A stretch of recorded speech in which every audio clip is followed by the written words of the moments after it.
President Trump is determined to try and end this war and stop the killing. As the president has said over and over again, his strong preference will always be for peace and partnership whenever those outcomes can possibly be achieved. There is no leader in the world right now who has been more committed to preventing wars or ending them than President Donald Trump.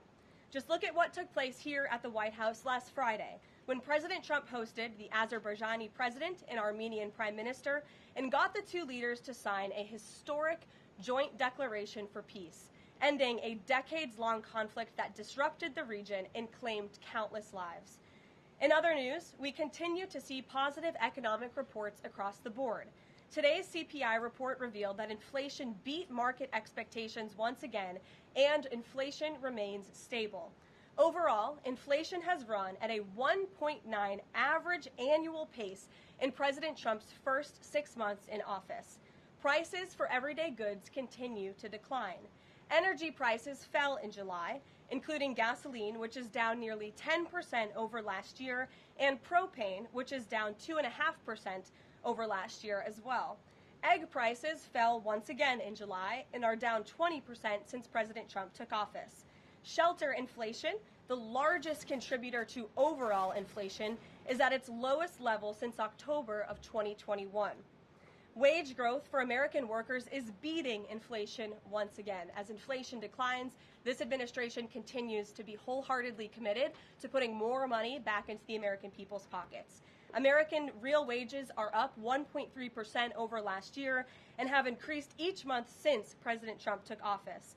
And small business optimism, according to this morning's report, has also reached a 5-month high. Ignore the panicans and trust in President Trump. That is our motto here at the White House. The America First economic agenda is working. On another matter, yesterday, President Trump took bold action to finally restore law and order right here in our nation's capital. The president declared a crime emergency in the District of Columbia, federalized the D.C. Police Department, and mobilized the D.C. National Guard to end violent crime in our nation's capital. As part of the president's massive law enforcement surge, last night, approximately 850 officers and agents were surged across the city. They made a total of 23 arrests, including multiple other contacts. Last night, these arrests consisted of homicide, firearms offenses, possession with intent to distribute narcotics, fare evasion, lewd acts, stalking, possession of a high-capacity magazine, fleeing to elude in a vehicle, no permits, driving under the influence, reckless driving, and a bench warrant. A total of 6 illegal handguns were seized off of District of Columbia streets as part of last night's effort. This is only the beginning. Over the course of the next month, the Trump administration will relentlessly pursue and arrest every violent criminal in the district who breaks the law, undermines public safety, and endangers law-abiding Americans. President Trump will not be deterred by soft-on-crime Democrats and media activists who refuse to acknowledge this rampant violence on our streets. He is going to make our nation's capital the most beautiful and safe city on earth, just as he promised on the campaign trail. Staying on the topic of public safety, the Trump administration continues to shatter records on border security.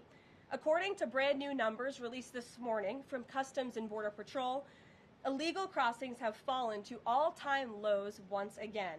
Here were the records set in July. Again, these numbers were released this morning.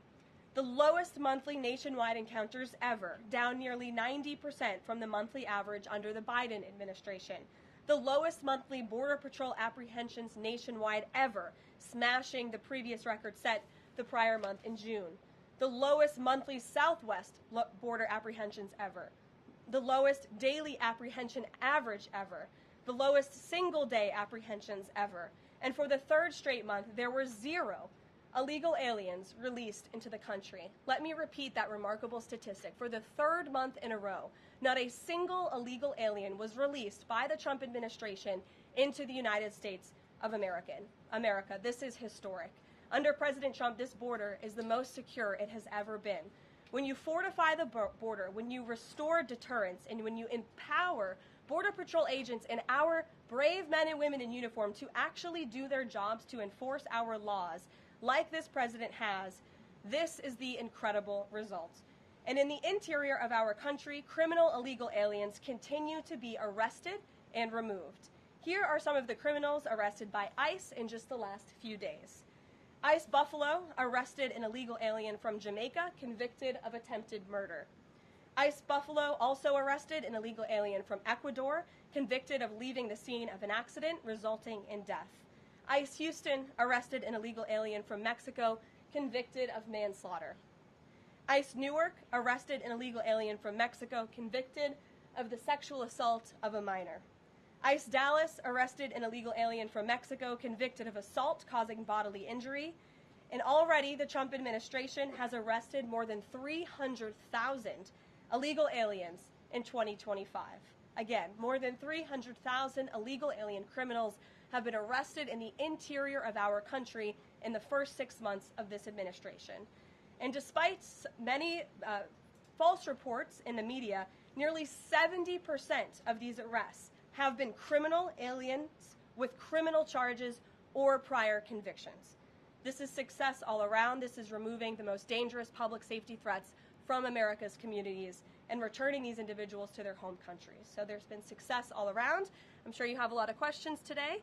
I'm happy to get to them, so let's get started. And as always, we'll start with our new media seat, who is our podcast host today, Benny Johnson. Benny, why don't you kick us off, and thanks for being here. Thank you, Caroline. As a D.C. resident of 15 years, I lived on Capitol Hill. I witnessed so many muggings and so much theft. I lost track. I was carjacked. I have murders on my Ring camera and mass shootings. I witnessed a woman on my block get held up at gunpoint for $20, and my house was set ablaze in an arson with my infant child inside. And so to any reporter that says and lies that D.C. is a safe place to live and work, let me just say this. Thank you. Thank you for making the city safe, because no parent should have to go through what my family went through, having the fire department rip open their door to save their infant child. And so thank you for your work on securing this city. My question to you is this. Nancy Pelosi has attacked the president for deploying the National Guard to the city, saying that it is to cover for his incompetence. Hillary Clinton has also attacked the president for securing the city of Washington, D.C. I'd like to get your response to Nancy Pelosi and Hillary Clinton. Sure. Well, first of all, Benny, I'm so sorry that happened to you and your family. There have been, unfortunately, far too many victims of crime in this city, and I know the majority of residents in the District of Columbia agree with you. In fact, a new poll from the Washington Post I was reading this morning, this was released in May of 2024, so it's quite funny how many of you in the media agreed with what the president was saying yesterday, but now once the president says it, many of you are disagreeing with him. But this poll released by the Washington Post found that 65% of district residents think crime is an extremely serious or a very serious problem, and this was up from 56% last year. So the concern that you share with so many other residents in the District of Columbia is real, and that's why this president is taking action to address it. To get to the heart of your question, I think it's despicable that Democrats cannot agree that we need more law and order in a city that has been ravaged by violence, crime, murders, property theft. This should be a winning issue for all Americans. I don't understand. It's just anything President Trump does, the Democrats want to disagree with. I think the president would love to work with Democrats on this issue to bring law and order to America's cities, but unfortunately they have failed, and that's why he's taken this historic action to federalize the National Guard. And as you're seeing from last night's numbers, we already have seen success. We are removing violent offenders, we are arresting criminals, and we are removing drugs and firearms off of the streets of the city to make it safer for all of its residents. Just a very quick follow-up to that. Given the heroic actions of a member of this administration just a few blocks from this building, will the president consider giving the Presidential Medal of Freedom to Big Balls? I haven't spoken to him about that, but perhaps it's something he would consider. I'll ask him and get back to you, Benny. Thanks for being here. Gabe. Thank you, Caroline. Regarding the President Trump summit on Friday, why not invite Ukrainian President Zelensky to that summit? I know the president said yesterday that he planned to speak with him right after the summit and even before, but why not invite Zelensky, and whose decision was it to not invite him? Was it the president or was it President Putin? Well, this meeting came about because the president of Russia asked the president of the United States to meet through his special envoy, Steve Witkoff, who, as you all know, traveled to Russia to have a conversation with Putin at his request. And so the president is agreeing to this meeting at the request of President Putin. And the goal of this meeting for the president is to walk away with a better understanding of how we can end this war. And the president said at this podium yesterday when he joined all of you in the room that he hopes in the future there can be a trilateral meeting with these three leaders to finally bring this conflict to an end. But this administration has really used every lever, has taken every measure to achieve peace through a diplomatic solution. And I think the President of the United States getting in the room with the President of Russia, sitting face to face rather than speaking over the telephone, will give this president the best indication of how to end this war and where this is headed. And another question on something that happened yesterday, but I wanted to get the White House response. A judge ruled that the grand jury transcripts in Ghislaine Maxwell's case should not be released. What's the White House's response to that? And do you plan to appeal? And what do you tell President Trump's supporters who want that information released? We think that decision is unfortunate. Of course, we moved to unseal that information because the president has said he wants to see credible evidence released. As for the appeal process, I would defer you to the Department of Justice for that. Rachel. Thanks so much, Caroline. We are learning that President Trump spoke with Ukrainian President Zelensky. I was curious if you can share any more details about their call, and did Zelensky give President Trump any red lines, any non-starters ahead of this summit on Friday? Look, I don't want to reveal the private conversations between the president and President Zelensky, but what I can tell you is that the president has deep respect for all parties that are involved in this conflict and are trying to bring this conflict to an end. After Special Envoy Witkoff returned from his meeting with President Putin in Russia, his first phone call was to President Trump. And President Trump's first phone call was to President Zelensky and to our friends in Europe to keep everybody in the loop about where the United States can see moving the ball forward to end this conflict. And so we continue to be very much engaged with President Zelensky and the Ukrainians, but also our allies in Europe as well. And then just one more for you. How does the president measure success coming out of this meeting? The president at times has suggested that Putin might be tapping him along.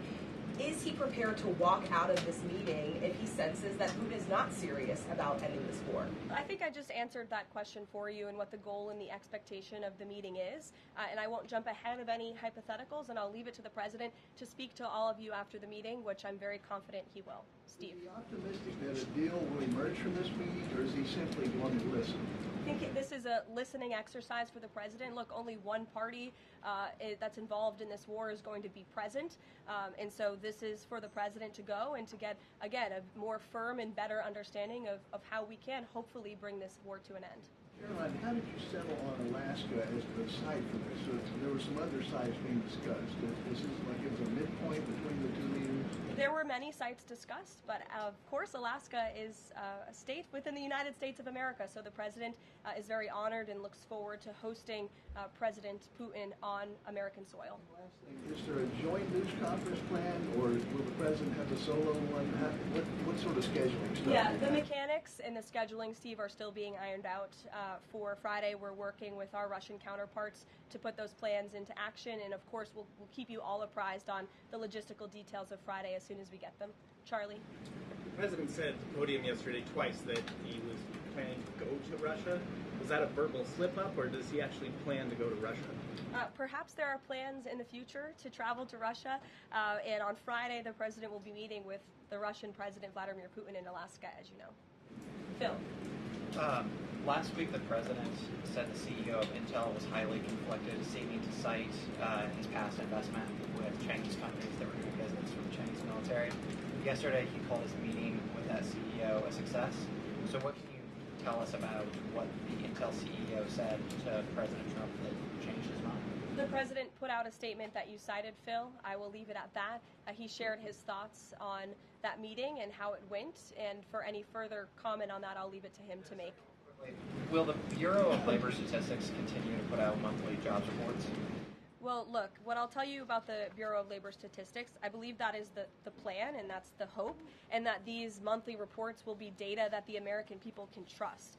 As you know, the Bureau of Labor Statistics has made massive revisions after the last several reports that they have put out.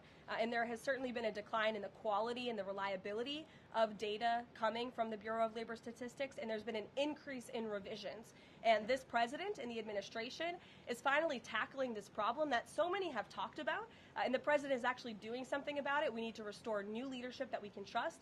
As you know, the president has appointed someone new to take over the BLS, and so we need to look at the means and the methods of how the United States is acquiring this very important data, and all of that is going to be done, and the goal, of course, is to provide honest and good data for the American people to make very important economic decisions on. Michael. Thank you, Caroline. Two questions, if I may. The president has talked about land swaps between Russia and Ukraine. Vladimir Putin says he wants Russia to hold on to Russian-occupied territory in eastern Ukraine. Is the White House at all concerned about the messaging that potentially giving over or allowing for Russia to maintain its occupied territory in eastern Ukraine, what that might say to other U.S. adversaries like China? Look, right now, the President of the United States has done more to end this war than his predecessor, Joe Biden, who allowed this war to take place. This war, don't forget, happened at the result of the weakness and the incompetence of the previous administration. And so the president inherited this conflict, and he is determined to end it. And it's a very complex and complicated situation. As for the details of the plans that have been kind of tossed back and forth, I won't get into those, and I will let the President of the United States discuss those plans with the President of Russia, with our European allies, and the President of Ukraine, Zelensky himself as well. Sure, go ahead, in the green. Thank you, Caroline. As far as the policing and security operations, you speak up. Is there a timeline? Do we know what success looks like? Is it going to last longer than 30 days? And also, is there going to be an immigration enforcement aspect to this? So can you speak up a little bit? The air conditioning is bumping in here for all of you today after yesterday's heater, so we've got to stock up. You're welcome. Go ahead. Is there a timeline for the security operations here in D.C.? And also, is there going to be an immigration component to this, and what would that look like? Look, if law enforcement officers encounter a criminal in this city, and they are an illegal alien, of course the appropriate measures to detain and deport that individual will be taken, as they should. No city should be a sanctuary for anyone other than law-abiding American citizens, and that has been the position of this administration since day one. As for the timing, we will reevaluate and reassess and make further decisions after this 30-day period is up. But within these 30 days, our entire focus is making sure that this is the most efficient operation possible and that we are removing as many criminals from the streets and we are cleaning up D.C. as best as we can and working with the Metropolitan Police Department to do that. I know the mayor just spoke several minutes ago. I was watching her on television, and she said that an increase in law enforcement officers on the streets will be helpful to deter crime in this city, and we look forward to working with these brave men and women of the Metropolitan Police Department to remove criminals off of our streets and to keep law-abiding citizens in the district safe. Josh. Thank you. The President weighed in on Jay Powell again today, you might have seen. He said that he's considering allowing a major lawsuit against Powell to proceed because of the, quote, horrible and grossly incompetent job he has done. Can you tell us about that? What lawsuit is he talking about? He's considering a lawsuit, and I won't speak on it any further. I will allow the President to do that himself. Is it fair to say the administration is considering suing the Fed chair over this renovation? That's what the President is saying. Has he had discussions with anyone about this, or is this just like how advanced is this right now? At this moment in time, the President is considering a lawsuit against the Fed, and I will leave it to him to comment further on it. Tamara, go ahead. We talked about, very quickly, yesterday we talked about the NVIDIA chips deal the President has struck as well, AMD, the 15% stake that will go to the government. Do you have any detail on how that came about? The President said he asked for 20% from NVIDIA. Did he make the same 20% ask to AMD, and/or is this something the administration is looking to do with other either chips or products, going forward? Is this a model it wants to build on? Well, look, right now it stands with these two companies. Perhaps it could expand in the future to other companies. I think it's a creative idea and solution. The legality of it, the mechanics of it is still being ironed out by the Department of Commerce, and I would defer you to them for any further details on how it will actually be implemented. But again, this was another idea of the President and his... Since we're reporting that overnight there was private guidance sent to companies not banning the chip, but urging them to steer away from it. I wonder if you have any response to that. I haven't read the report. I will, and we'll get you a comment on it. Tamara. Thank you. Last week, the meeting with Putin was sort of described potentially as an opportunity for a deal. Now it's a feeling out. Has there been a shift in expectations within the White House or an effort to temper expectations about what success looks like for this meeting? I mean, look, I think both can be true, right? The president has always said he wants a peace deal. He wants to see this war come to an end. But this bilateral meeting is a bilateral meeting between one party in this two-party war, right? You need both countries to agree to a deal. The president is accepting this bilateral meeting with Putin on Friday, and I will let him speak further to it after it concludes about how he felt it went. Also, completely unrelated topic, regarding the president's efforts in Washington, D.C., do you have any specifics about how homeless people will be dealt with, where they would be moved to? What does this look like? I do, yes, and it's an important question, so thank you for raising it. The Metropolitan Police Department, with the support of the new federal agencies who have been surging on the streets of the District of Columbia, are going to enforce the laws that are already on the books here in Washington, D.C. For far too long, these laws have been completely ignored, and the homelessness problem has ravaged the city. So D.C. Code 22-1307 and D.C. Municipal Regulation 24-100 give the Metropolitan Police Department the authority to take action when it comes to homeless encampments. So homeless individuals will be given the option to leave their encampment, to be taken to a homeless shelter, to be offered addiction or mental health services, and if they refuse, they will be susceptible to fines or to jail time. Again, these are pre-existing laws that are already on the books. They have not been enforced, which is part of the reason for this federalizing of the National Guard, to bring in this assistance for law enforcement. While we are targeting criminals and trying to remove criminals off of the streets, we also want to make D.C. safe and beautiful, and that involves removing mentally disturbed individuals and homeless encampments as well. So we will be using these regulations and code that already exists to clean up our streets, and we've already had great success. Not many of you picked up on this, but the United States Park Police has actually done remarkable work in terms of removing homeless encampments from the city. Since the president signed this executive order in March, 70 homeless encampments have been removed by the U.S. Park Police. There are only 2 homeless encampments remaining in D.C. federal parks under the National Park Service's jurisdiction, and the removal of those 2 remaining camps is scheduled for this week. So the U.S. Park Police will be leading this effort alongside MPD. Just very quickly, he had talked in one of his social media posts about moving them very far outside of the city. Is that off? No, it's not off. We're exploring how we could do that. But again, homeless shelters, offered addiction and mental health services, or jail if they refuse are the options on the table right now. And we'll continue to explore that option. Sure. Thank you so much, Caroline. President Zelensky said moments ago that he thinks Russia is preparing for a new offensive on at least 3 different areas of the front line. Is this something that you could confirm based on U.S. intelligence? And if the president sees that Putin is indeed planning major new offensive or moving troops, would he call off the meeting on Friday? I'm not in a position to confirm or deny or comment on that intel at this time. Monica. Thanks, Caroline. My question involves Russiagate. A whistleblower alleges that then Congressman Adam Schiff approved leaking classified information to smear President Trump's image during the Russiagate scandal. Does the president plan to investigate Adam Schiff, and what would accountability look like if more information confirms this report? The president has already said he wants to see Adam Schiff held accountable for the countless lies he told the American people in relation to the Russiagate scandal. I brought Tulsi Gabbard out to this podium to talk to you about all of that, and this administration is taking accountability very seriously. As for this new FBI whistleblower report, I understand Kash Patel last night declassified a 302 FBI document showing that a whistleblower who is a Democrat, a career intelligence officer who worked for Democrats on the House Intel Committee for more than a decade, repeatedly warned the FBI in 2017 that then Rep. Adam Schiff had approved leaking classified information to smear then President Donald Trump over the Russiagate scandal.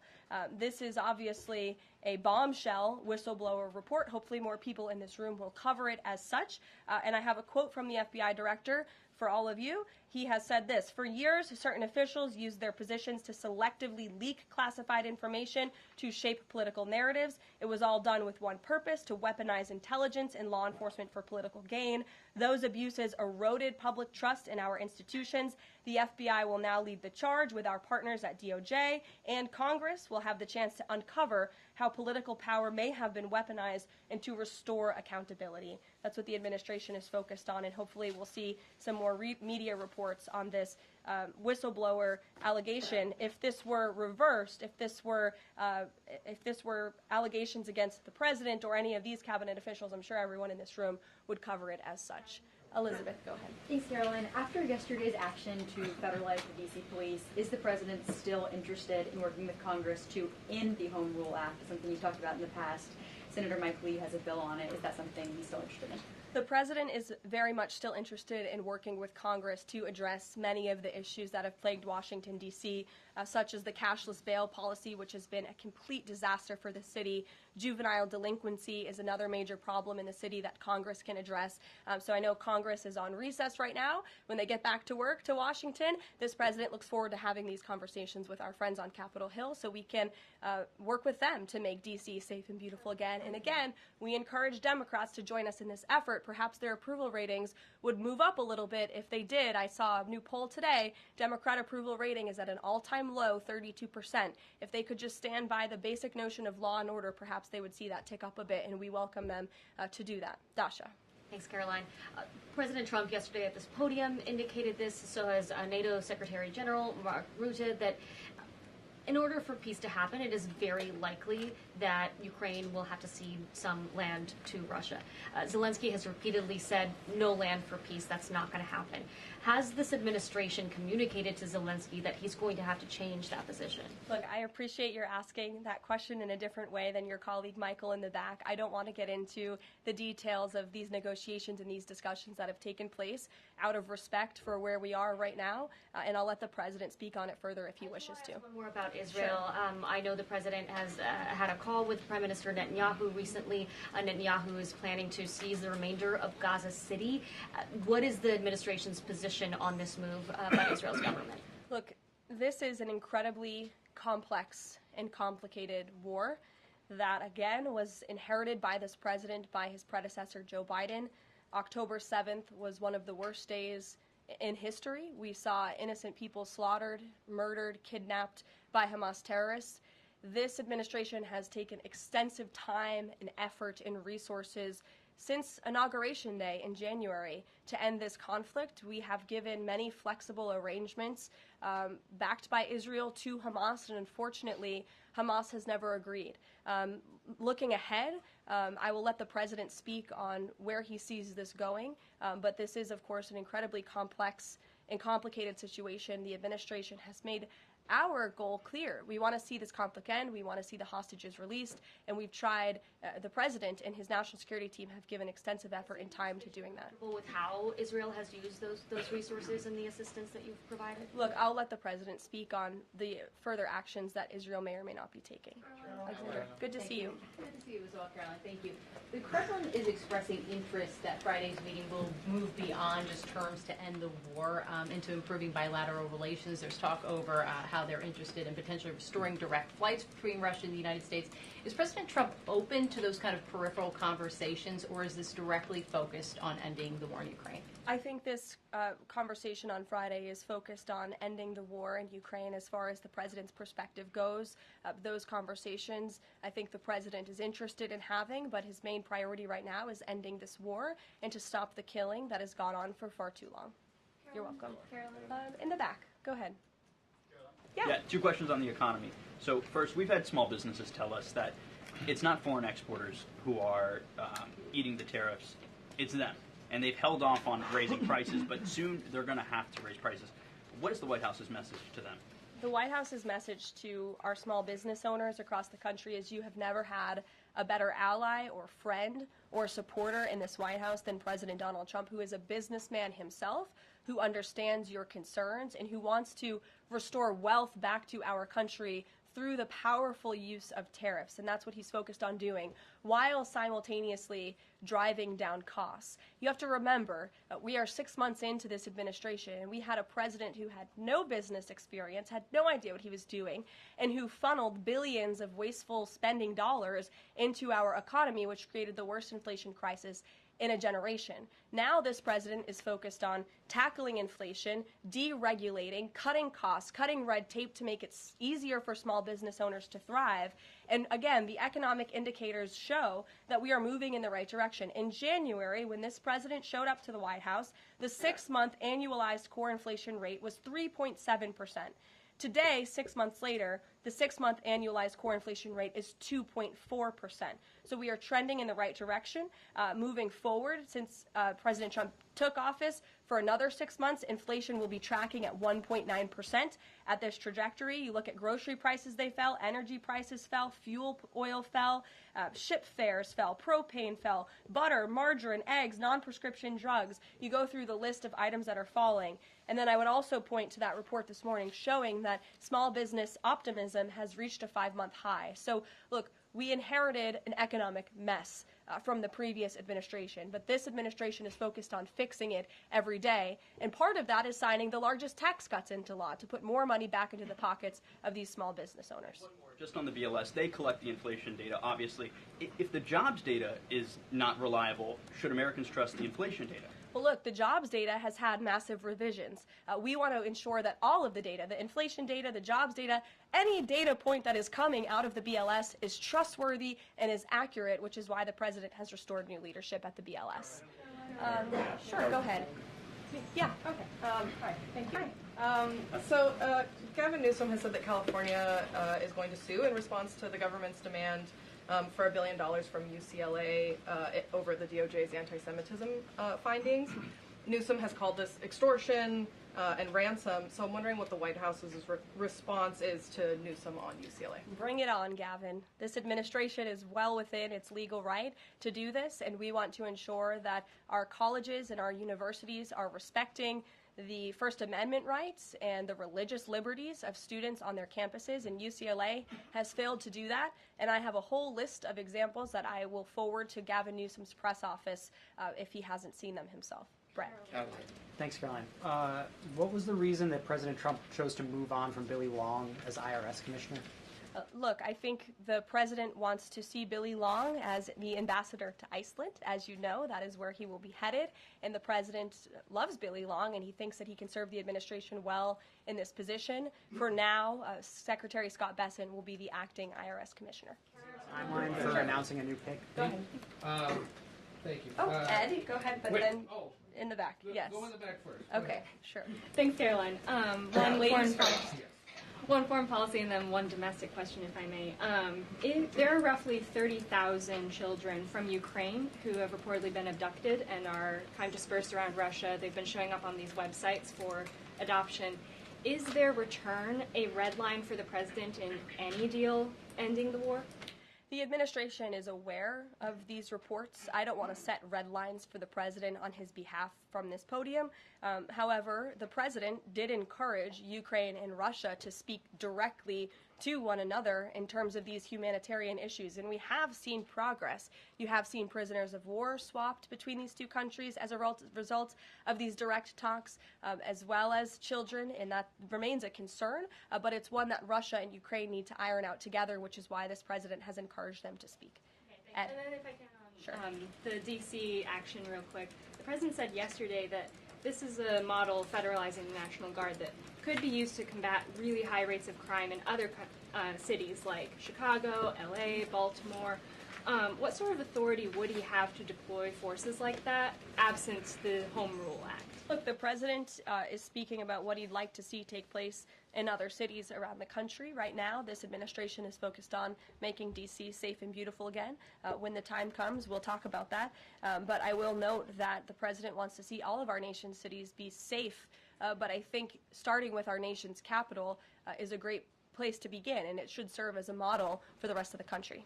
Ed. Just to bind up a few of the D.C. things, because a lot of them have been asked, but in talking with Congress about potential changes to the Home Rule and whatever else, would he also push the House to finally pass D.C.'s budget? so that it has access to all that money that it does need for policing, for schools, and for other services here in the city. Yes, and as you know, he has done that. He put out a statement calling on the House to take up the Senate's legislation, and he stands by that position. Let me take you back to something from last month. You guys announced the president was diagnosed with chronic venous insufficiency after his legs were seen swelling. How's he being treated for that? And while you were upfront about those health issues, curious if the White House would be willing to let us speak with his physician directly about those health issues. I know there were a lot of concerns about the last White House not making the physician available. Would the physician be available in this case? I don't want to make that commitment on behalf of the physician, but it's certainly something we can look into and explore out of the effort of transparency, because unlike the previous White House, there is nothing to hide. You guys see this president working around the clock, literally 24/7, all of the time, and I will be happy to look into that request. Can we at least get an update on how he's being treated for the swelling legs and for the hands and the other issues? Look, you see the president every day. He's moving, he's working, he's continuing. There have been no adjustments made to his lifestyle. Thanks, Caroline. I have two questions, one on D.C., but on the Putin meeting on Friday, does the president plan to meet with Putin one-on-one? Yes, that's part of the plan. And as for the other mechanics and logistics, I will let our team speak to that when they're ironed out. And on what's happening in D.C. with the federal takeover, what we've heard from the mayor and the police chief is that their understanding is there has been no change in the leadership structure. In the White House's view, who is in charge of the MPD right now? If you read the executive order, it will tell you the leadership structure is as follows. We plan to work with the Metropolitan Police Department, but ultimately the chain of command is as such. The President of the United States, the Attorney General of the United States, our DEA Administrator, Terry Cole, who is now serving ahead of the Chief of the Metropolitan Police Department. And they will be working together. Nope, Terry Cole, as you heard from this briefing room yesterday, is in charge of the Metropolitan Police Department, and he's working with the chief to ensure that law enforcement officers are allowed to do their jobs in this city. Caroline? Yeah, thanks, Caroline. I know you said earlier the hope is to maintain monthly job reports, but the president's new nominee for BLS Commissioner E.J. Antoni recently told Fox Business that the BLS should suspend issuing monthly job reports and only issue quarterly reports until the jobs data methodology is corrected. So does the president disagree with that assessment that his nominee is said there, or suspending these monthly job reports a real option? I think he floated the idea of possibly suspending until they can get the data and the methodology in order. And this president wants to ensure that the BLS, again, is putting out accurate and honest data that the American people can trust. Since you brought up the new commissioner, he holds a master's and doctor's degree in economics from Northern Illinois University. He's the chief economist in the Heritage Foundation's Center for the Federal Budget. And in addition to his work at Heritage, he has multiple other roles. He's been widely renowned for his work on economic issues. He's been called before Congress to testify as an economic expert. So he's a qualified individual, and the president trusts him to lead this important department. Take a couple more questions. Sure, go ahead. Given that the administration now has jurisdiction over MPD, can we expect, does that mean like personnel changes, hiring, firing? Can we expect leadership changes internally in the Metropolitan Police Department? I just walked through what the leadership structure looks like right now. Within the uniformed police department, right? I mean, does that mean that the Attorney General, others kind of have the ability to make those personnel decisions? I would imagine it means they have the ability. As for any changes, I'm not tracking any. Again, we look forward to working alongside the Metropolitan Police Department, and we did that last night successfully, and we hope we can do that for the next 29 nights. Go ahead. Yes. So a lot of reports that ICE agents detained a 15-year-old student with disabilities outside an LA high school, even leaving bullets on the sidewalk. How does the Trump administration plan to ensure parents that their children can return to school without fear of being wrongfully detained or endangered by federal agents? Where'd you see that report? LA Times. Okay, well, I'll have to look into the veracity of that report. I read the LA Times almost every single day, and they are notorious for misleading the public. I'm sure there's more to that story than the way that you just characterized it. This administration wants to ensure that all school children across the country in every city, from Los Angeles to D.C., can go to school safely, and that's part of this administration's effort to federalize the National Guard in Washington, to ensure that ICE is removing child predators. I just read you a list of a handful, just a handful, of the hundreds of thousands of child predators that this administration is removing off of the streets of Los Angeles and every other community across this country, because we want to ensure this is a country where American school children can be safe, where they can prosper, and where they are not threatened by violent criminals, whether they are illegal or whether they are American citizen homegrown criminals, as this president calls them. So I will gladly go check on that report, and I'll get you the facts. Thank you, everyone. Caroline. Thank you.